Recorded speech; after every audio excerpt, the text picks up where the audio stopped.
E aí, amigos, tudo bem? Bem-vindos ao nosso programa Caminho da Regeneração pela Rádio Boa Nova e também a gravação de mais um vídeo do canal YouTube da Editora do Fogo. Desde semana passada, nós estamos recebendo um convidado especial, Dr. Jaider Rodrigues de Paulo, um amigo muito querido nosso, que lançou o livro Enigmas da Desobsessão em 2016 e também faz parte do grupo que produziu um segundo livro. Aqui nós temos no livro Enigmas da Desobsessão a parte teórica e no livro Desobsessão, Relatos de Técnicas Mediúnicas, a parte prática. Então nós vamos passar algum tempo aqui com esse nosso querido amigo falando desses dois livros. Semana passada nós iniciamos os nossos programas falando sobre Enigmas da Desobsessão. E aí, Jaider, tudo bem? Bem, e você, Maria? Graças a Deus, muito animada com a sua presença aí no nosso programa. Gente, o Dr. Jaider Rodrigues é um dos fundadores da Associação Médico Espírita de Minas Gerais, da qual ele é presidente honorário até hoje. Diretor clínico do Hospital Espírita André Luiz por mais de 2 décadas e também um dos cofundadores do Instituto Renascimento, que presta assistência psíquica aqui em Belo Horizonte.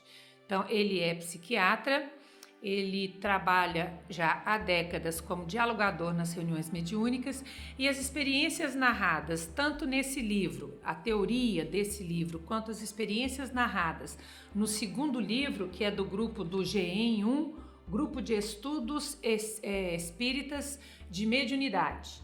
Ele tem, digamos assim, sido o orientador desse trabalho da reunião mediúnica de quinta-feira, cujas narrativas foram feitas, uma coletânea de narrativas selecionadas nesse segundo livro.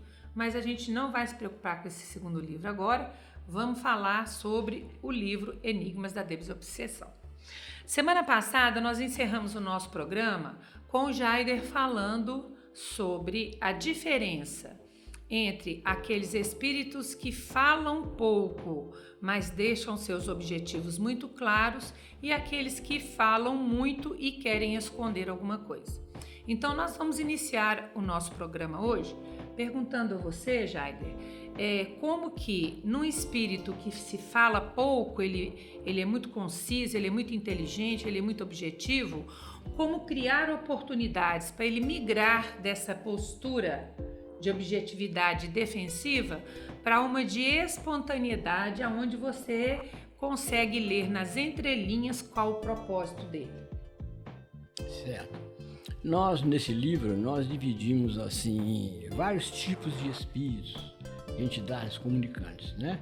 Aí nós começamos a dizendo o seguinte, falando primeiro sobre as reuniões mediúnicas. Sim, né? Exatamente. E comparamos as reuniões mediúnicas com um hospital.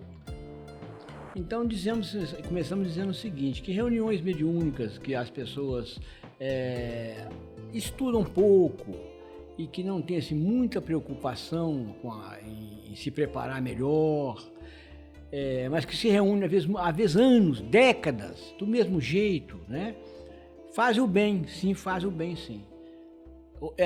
De uma maneira geral, essas reuniões orientam espíritos que desencarnaram e não sabem, que foram acidentados, morreram e não sabem, morreram às vezes de uma situação orgânica dentro de um hospital ou fora do hospital, um infarto, né? Um infarto, um AVC, então está desorientado, então ele acolhe esses espíritos, ele entra na aura do médium, toma o choque com o dupleteque do médium, o orientador acolhe ele, encaminha e ajuda muito.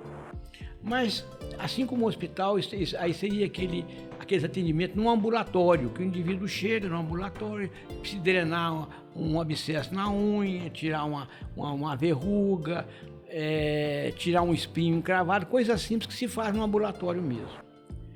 Mas se nós caminhamos para ele, saindo desses espíritos que apenas não desencarnaram e não sabem, desorientados, não é isso? e entramos para espíritos no nível, vamos dizer assim, vingadores, vamos dizer, aqueles que estão com uma pessoa, querendo vingar de uma pessoa porque foram prejudicados por elas em outras vidas, elas foram localizadas no corpo por eles, e eles têm uma história, às vezes, com aquela pessoa, aí já começa a ficar mais difícil. Aí seria, se nós compararmos com o hospital, seria aquelas situações onde a pessoa precisa de fazer uma cirurgia, vamos supor, de apêndice, precisa de amputar um dedo, precisa de fazer uma cirurgia de úlcera, ou seja, precisa de um bloco cirúrgico e de uma equipe preparada para poder adentrar-se a esse tipo de necessidade. Sim. Né? Então, seriam esses espíritos assim. Se você aprofunda um pouquinho mais, se você está lidando com espíritos já de organizações das trevas, vamos dizer assim, né? Aí que são espíritos justiceiros, são espíritos de feiticeiros, espíritos que eram espíritos que faziam macumbas, vamos dizer assim. Quando encarnados, trabalhavam com essas energias. Tem conhecimento, né? Então, de magia profunda. Tem uma coisa de magia, desencarna e torna-se feiticeiro no astral, e geralmente esses espíritos ficam a serviço de magos negros, fazendo esses tipos de trabalhos. E tem os chefes de falange, que são espíritos que tiveram ocupar posições de destaque, geralmente guerreiros aqui na Terra, ou de mandos aqui na Terra, desencarnam e vão chefiar a falange do lado de lá. E os magos negros, que aqueles que têm a iniciação no Antigo Egito, ou na Pérsia, nesses locais assim, né? E que desenvolveram lá e reencarnaram poucas vezes usando o conhecimento deles, porque às vezes muitos deles têm séculos que não encarnam outra vez, vivem nas zonas subcostrais, e agora com a situação planetária, né, dessa transformação que o planeta vai ter, eles estão sendo convidados a vir para crostras, e esses espíritos estão começando a aparecer em reuniões mediúnicas. Esse convite para aparecer nas reuniões mediúnicas é tipo assim, vai e vai mesmo. Isso. Não tem, não quero ir. Aí tem vários aspectos. Mas voltando ao que você perguntou. Voltamos à pergunta, que você tá? Nós vamos voltar nesse assunto. Voltando ao que você perguntou, geralmente esses espíritos que se dizem numa posição maior, vamos dizer assim, que são os chefes, né? Ocupam postos de destaque pelo fato de trabalharem há muitos anos e dominarem técnicas há muitos anos, eles são dotados de uma presunção muito grande, de um roupante muito grande, e não se detém a falar conosco, não. Chega, dá um recado... Não dá muito papo, não. Não dá, dá o recado, são peremptórios, né? Faz ameaças, muitas vezes, às vezes diretamente ameaças, e se mantém mais em silêncio. Quando um espírito entra assim, você já sabe que está lidando com uma entidade diferente. Os espíritos vingadores, eles entram muito emocionais. Entram xingando, brigando, ameaçando, acusando a gente, chorando e querendo avançar até nos médios, nas reuniões. Por quê? Porque ele acha que por não conhecer a história deles e não saber quem é que nós estamos ajudando, nós somos acolhiados. Estamos se intrometendo em processos que não deviam. Colhados com aquelas pessoas que nos buscam ajuda, e muitas vezes falam, vocês não conhecem essa pessoa, porque às vezes esses espíritos sofreram muito na mão dessas pessoas. E descobrem essas pessoas num corpo físico através de várias situações, muitas vezes inusitadas. Um parto, por exemplo. É comum uma pessoa, num parto, numa situação emocional muito grande, num acidente, a pessoa escapar pela janela do passado, escapa aquelas vibrações do passado e ele registra. Então eles encontram por causa dessas vibrações que escapam. Que escapam. É isso que escapam, ele registra e se aproxima daquela pessoa. Reconhece a pessoa sendo aquela do passado. Do passado, mesmo num corpo diferente. Entendi. Então eles falam muito, xingam, brigam, choram, ameaçam, entendeu? Então esses aí você tem que entender. Nós temos que fazer uma pergunta para ver qual a ligação que o espírito tem que ele tem com o assistido, porque se é um espírito desse, você tem que ser um conciliador. Entendi. Aí você é um conciliador. Então você vai ouvi-lo, vai estabelecer uma ressonância com ele, mostrando com ele que você não está ao lado de ninguém, Entendeu? Aí você acalma ele através de passes, localizado em determinados chakras, chakra cardíaco, chakra frontal, para ele ficar mais calmo, entendeu? Envolve ele num clima de tranquilidade, às vezes até de prece, né, de oração em silêncio, para que ele te escute, para que você estabeleça uma ressonância com ele. Quando você estabelece uma ressonância com ele, você vai ver que depois dele xingar e ameaçar muito, entendeu? Você dando a ele um entendimento que não é aquilo que ele está pensando, e através de força magnética, usando os seus recursos de técnicas magnéticas para poder acalmá-lo, aí sim você vai entrar num diálogo com ele, mostrando para ele que não existe vítimas, que ele está ligado naquela situação porque houve um passado. Aí você usa aquela mesma situação, você não está vendo ele num corpo hoje, você também já habitou outros corpos. Aí você aplica uma técnica que é excelente. Nós chamamos a técnica de abrir para ele um painel, um espelho, onde ele vai ver as ligações que ele teve com aquele que ele persegue no passado. E ao você fazer isso, você faz um vínculo dele no passado, você estabelece, você vivifica, você aviva nele aquele vínculo do passado, onde muitas vezes ele é que foi ao algoz, ele que iniciou aquela situação. Então, deixa eu fazer uma pergunta aqui, porque para que nós possamos nos situar aqui no estudo do livro do Jaider, ele aborda o atendimento a espíritos justiceiros, feiticeiros, que foram religiosos, mistificadores, zoantrópicos, vampiros, espíritos controlados por tecnologia e espíritos magro-negro. Então, nós estamos falando agora especificamente do justiceiro. Dos vingadores. Dos vingadores. Dos tá. vingadores. Justiceiro é outra ordem. É outra ordem. Então, na questão dos vingadores, a gente pode pressupor sempre que ele está lidando com uma vingança pessoal dele, ou a gente tem os vingadores que, com suporte de situações vingadoras, de instituições vingadoras das trevas, ajudaram-no a vingar o seu objetivo e agora ele tem que ajudar a instituição. É a mesma tratativa para os dois? Não, esses são os justiceiros. Esses são os justiceiros. Então, o vingador sempre tem uma vinculação com quem sempre vinga. tem, o justiceiro não. Tá. O vingador sempre, é por isso que você é um conciliador. Conciliador entre dois interesses. Entendi. Aí então, quer dizer, porque na realidade, se nós formos aprofundar a nossa sonda de conhecimento, não existe obsessores, existe obsediados. Todos dois são? Todos dois são obsediados. Um é obsediado com a ideia de vingança, o outro é obsediado com a ideia de culpa do que fez no passado. Então, de um lado, o ódio, do outro, a culpa. A culpa. De um lado, a mágoa, do outro, a consciência triste porque errou. A situação onde ele se sente, às vezes inconscientemente, quase sempre inconscientemente, de que ele tem culpa no cartório. Aqueles plugs aonde o outro vai ligar as suas dificuldades. Por isso que o processo obsessivo corre solto, porque um é a tomada, o outro é o plug. Isso, é por isso mesmo. Então você vai mostrar aquele que se coloca na posição de plug, né, que é o vingador. O vingador, né? Você vai mostrar para ele que ele está inserido num processo onde ele também cometeu, às vezes, os mesmos delitos ou até maiores. Tá. E você, assim, dentro dessa dinâmica de fazê-lo pelo painel, ver uma existência, você retroage uma existência ou duas, ou às vezes você tem que retroagir muito para fazer ele ver? Às vezes retroage uma, duas, três. Entendeu? Porque dentro dessa questão do espírito vingativo, nós poderíamos assim pressupor de que ele foi o primeiro a errar?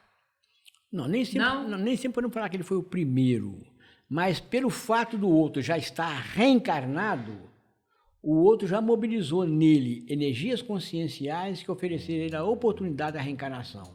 Enquanto aquele que está vingando, não. Então, Ainda está preso numa ideia cristalizada de que ele foi injustiçado, que ele é um sofredor, que ele é uma vítima. É uma vítima. Que o outro não está passível de mudança, que ele é mau que sempre. que ele é uma vítima, que o outro é que é a pessoa que fez mal para ele, e ele está naquela situação, e o outro já mereceu receber um corpo, tem uma família, tem filhos, ele não entende essa justiça. Aí você vai mostrar para ele como é que é essa justiça. Muito bem, isso é importantíssimo a gente ressaltar aqui. Porque só na vivência dessa prática mediúnica, né, de conciliar os interesses, mostrar que a mesma oportunidade que o outro auferiu com a mudança de postura, ele pode também. Pode também. E quase sempre aparece uma terceira figura que geralmente é ligada pelo coração a um deles ou aos dois. Ou aos dois. E entra como conciliador, né, espiritual. Ô Jaide, a gente poderia dizer então que por trás de um processo assim tão severo de vingança, não é coisa de uma vida, de várias. São várias. Ora um fere, ora ou é ferido. É ferido. E vira essa roda viva repetitiva. Repetitiva. Esse ciclo vicioso de vingança. Tá. Aí vamos supor que o desencarnado aceita sair da posição do vingador. Ele vai possivelmente reencarnar próximo daquele que o feriu. Certo. Se aquele que o feriu no passado receber como filho, como irmão, né? Avô, assim, seja lá o que for a relação, e acertar a mão no resgate, o processo de lesão termina. O processo de lesão, pelo menos, não vou dizer que termina, porque a gente não sabe a extensão dele, mas pelo menos já entra num padrão de reconstituição, entendeu? Da história. Da história, da vivência dos dois. Com o objetivo de pacificar o coração dos dois. Agora, se o encarnado pisa na bola outra vez, aí... Repete a dose, repete o ciclo. Nessas repetições de erros, a gente pode chegar num ponto em que os espíritos erram tanto um com o outro que eles precisem de reencarnações distantes para amenizar a vibração, a mágoa, a raiva um do outro? Precisa. Às vezes precisa se afastar e ganhar força em outros âmbitos, entendeu? Em outros caminhos. Evoluir em outras áreas. Para depois voltar e tentar... retomar aquilo ali. Retomar aquele passado. Muito bem. Ô Jaider, e aquele espírito que comparece na reunião querendo esconder e fala muito? Bom, esses espíritos, nós temos dois níveis de espírito assim, né? Ou ele está querendo prejudicar a reunião, ele é preparado para isso. Tem espírito que chega, encosta no médium e fica calado. Nossa Senhora. E o médium fica calado. O tempo passa, a reunião termina, não tem comunicação nenhuma. Ele foi para ali para poder prejudicar o médium. Tem outros que falando muito não diz nada. Também foi para prejudicar. Foi prejudicar a reunião. Às vezes ele vai achando que vai prejudicar a reunião. Mas os mentores deixaram ele entrar porque sabem que ali ele vai receber alguma coisa. Já houve casos de espírito que incorporou para me contar piadas. Ele me contar umas piadas muito interessantes, né? Aí ele contou uma piada, contou a segunda. Eu falei, agora vamos falar em coisa séria. Por que você veio aqui? Aí ele, não, vem cá contar piada. Eu falei, não, você não vem cá contar piada, não. Você quer ver que você veio aqui? Abri o painel para ele, aí ele falou assim... Não queria tocar nesse assunto. Perdeu a graça. Me mandaram vir cá contar piada, olha aí o que você está me mostrando. Então ele recebe um convite da espiritualidade para estar ali. Contando piada. Vai achando que vai contar piada e chega lá, a coisa é outra. A piada é outra. Meu Deus do céu. Ô Jaider, e como que deve agir um dialogador, um orientador, quando o médium fica calado? Olha, nós sentimos e temos estudado sobre isso, que a melhor maneira de um médium trabalhar é desdobrada. Tá. Ele desdobra, porque além de ele se desdobrar, é irradiar a pineal dele através de contagens, para que ele tenha lucidez. Porque o ideal é o médium trabalhar desdobrado, com lucidez vinculado ao seu mentor. Isso que é o ideal. Então, se o médium trabalha desdobrado, com lucidez, vinculado ao seu mentor, se chegar um espírito que quer que ele fique calado, ele vai falar. Ele vai falar, espírito que veio para ficar calado. tem um espírito aqui que está aqui, mas ele fica só me olhando, não fala nada. Não fala nada. Ele vai narrar isso pro dialogador. Aí o dialogador vai falar com ele, pergunta para ele o que ele quer, o que ele veio buscar. Ah, então o dialogador tira desse mutismo. Tira do E se o mutismo. médium não tem essa habilidade de sentir que a mudez é do espírito e não da falta de percepção dele? Entendeu minha pergunta? Um problema, você fala assim, um problema de voz? Não, eu tô lá na reunião, né? Aí não tô vendo nada, não tô sentindo nada e não quero falar nada. Como é que o médium vai saber que tem um espírito do lado dele que tá ali para não deixar ele falar nada, nem ver, nem sentir nada? Dois aspectos. Primeiro, quando você manda, você fala, você dá o comando para ele desdobrar lúcido, ele tem que sentir. O que está na áurea dele, o que está no campo, na frequência dele, ele tem que sentir. Ah, muito bem. Agora, se vamos supor que ele não tenha, porque na realidade todo médium desdobra.